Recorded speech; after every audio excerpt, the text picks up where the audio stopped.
Du bruit, des drapeaux tricolores et un camping-car customisé aux couleurs du Rassemblement national.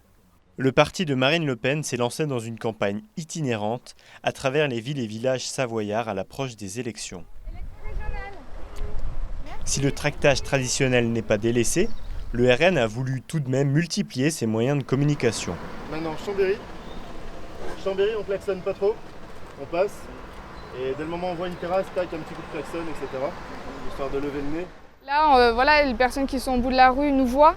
On roule sur les routes, ils nous voient, l'autoroute, ils nous voient. Donc on a vraiment une très très grande visibilité, beaucoup plus que si on allait seulement sur les marchés ou faire du porte-à-porte comme on le fait pour nos cantons.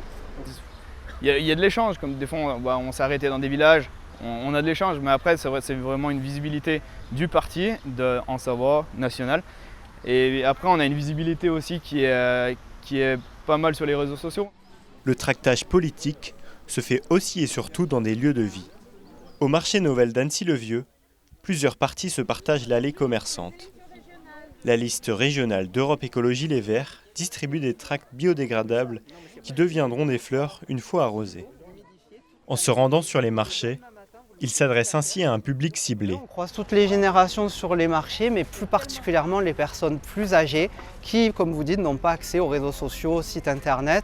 Donc oui, le tract, le papier, c'est un bon moyen aussi de communiquer avec ces personnes-là, qui doivent être sensibilisées à l'écologie politique, ce qui n'est pas simple. Notre positionnement bouge un petit peu les lignes, y compris les lignes politiques, donc ça demande un gros travail de pédagogie, d'explication. Et c'est pourquoi on ne se contente pas de rester là sur le marché, on convie les gens aussi à boire un café directement en terrasse.